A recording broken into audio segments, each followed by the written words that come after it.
आप हैरान हो जाएंगे सुनकर कि बांके बिहारी के मंदिर में मंगला आरती क्यों नहीं होती। तो हुआ यूं कि एक आदमी बांके बिहारी के मंदिर के बाहर रोज सफाई करता था और वहीं भोजन करने के बाद रात्रि में मंदिर के बाहर ही सो जाता।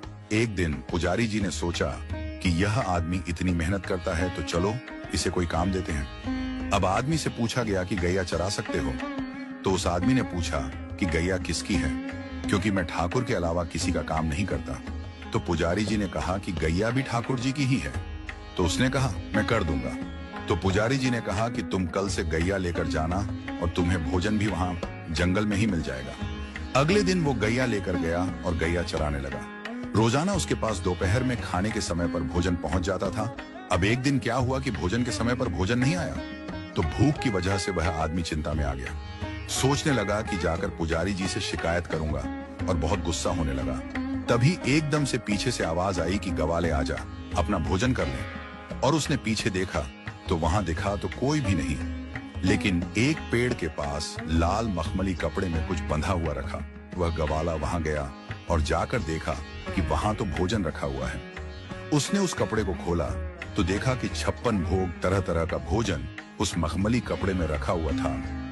तो गवाले ने सोचा कि आज भोजन बहुत ज्यादा बना है, तो बनाने में थोड़ा समय लग गया होगा, इसलिए देरी हो गई।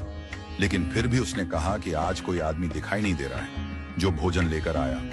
तो कहीं ऐसा तो नहीं कि ठाकुर जी खुद ही भोजन लेकर आए हों, क्योंकि वह कृष्ण का इतना अनन्य भक्ता था तो उसे विश्वास था कि कृष्ण कभी भी उसके पास आ सकते हैं। उसने आराम से भोजन किया और वो लाल कपड़े में सारे बर्तन बांध करके शाम को पुजारी जी के पास पहुंचा और जाकर बोलता है, पुजारी जी आज आपका कोई आदमी भोजन देने नहीं आया। मुझे लगता है कि आज ठाकुर जी खुद भोजन देने आए। पुजारी जी बोले कि आज तो भोजन बना ही नहीं, क्योंकि आज तो एकादशी का दिन है, आज तो व्रत है सबका। और पुजारी जी ने देखा उसके हाथ में लाल मखमली कपड़े में जो बर्तन है वो वही बर्तन है जिसमें रोज ठाकुर जी का भोग लगता है। तो पुजारी जी ने पूछा कि कोई भी तुम्हें भोजन देने नहीं आया। आदमी बोला नहीं, मुझे तो एक आवाज आई थी, ग्वाले भोजन कर ले। पुजारी जी को पता चल गया कि आज ठाकुर जी स्वयं इसके लिए भोजन लेकर गए। तो पुजारी जी ने सोचा कि ठाकुर जी का इतना अनन्य भक्त है तो इसको मंदिर से दूर नहीं भेजना चाहिए। तो पुजारी जी ने कहा कि आज से तुम्हारी ड्यूटी मंदिर में ही है, यहीं रात को चौकीदारी करो, मंदिर का ध्यान रखो। मंदिर के द्वार बंद होने के बाद कोई भी मंदिर में आए जाए नहीं। तो उस रात से उस ग्वाले की ड्यूटी शुरू हो गई। वो मंदिर की चौकीदारी कर रहा था। तभी आधी रात को स्वयं बांके बिहारी बाहर आए और चौकीदार से बोले कि मुझे जाने दो। उस ग्वाले ने ठाकुर को रोक लिया। तो ठाकुर जी ने पूछा, भाई मुझे क्यों रोक रहा है, मुझे तो जाने दे। ग्वाला बोला नहीं, मुझे पुजारी जी ने बोला है कि यहाँ से कोई भी आए जाए नहीं, तो आप भी अंदर जाइए और यह आराम का समय है तो आराम कीजिए। ठाकुर जी ने कहा, भैया मुझे तो निधिवन जाना है, ये तो सदियों से मैं जाता आ रहा हूं। अब क्योंकि ठाकुर जी तो छलिया थे तो ठाकुर जी ने ग्वाले को मोह लिया और उसे बोला कि अच्छा ऐसा करो कि तुम मेरे साथ चलो और कुछ समय वहां रहकर वापस आ जाएंगे। जब मैं यहां नहीं होऊंगा तो तुम चौकीदारी किसकी करोगे। अब वह मान गया और ठाकुर जी के साथ चल दिया। ठाकुर जी निधिवन के अंदर चले गए और वह निधिवन के बाहर बैठा गया।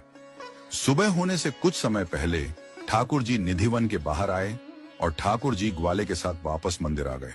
अब ठाकुर जी मंदिर के अंदर चले गए और यह बाहर पहरा देने लगा। तभी कुछ ही देर बाद पुजारी जी कुछ लोगों के साथ वहां मंगला आरती के लिए अंदर जाने लगे। तो ग्वाले ने पुजारी जी को अंदर जाने से रोक दिया। तो पुजारी जी ने कहा क्यों। तो वह आदमी बोला, रात को ठाकुर जी बाहर आए थे, मेरे को लेकर निधिवन चले गए, वहां अंदर जाकर के सारी रात रास किया और अभी अभी थोड़ी देर पहले यहाँ आए हैं, तो भैया थोड़ा आराम तो करने दो ठाकुर जी को। पुजारी जी ने सोचा कि ठाकुर जी इसका भोजन लेकर आए थे और ये कह रहा है कि कल रात को ठाकुर जी आए थे, तो इसकी बात माननी पड़ेगी। यकीन मानिएगा दोस्तों, पुजारी जी सब लोगों के साथ वहीं बैठ गए और सुबह हो गई। और जब धूप निकल आई तब ग्वाले ने बोला कि अब आप जाकर पूजा कर सकते हो। तब से लेकर आज तक कभी बांके बिहारी के मंदिर में मंगला आरती नहीं होती और केवल साल में सिर्फ एक दिन मंगला आरती होती है और वह दिन है जन्माष्टमी का दिन।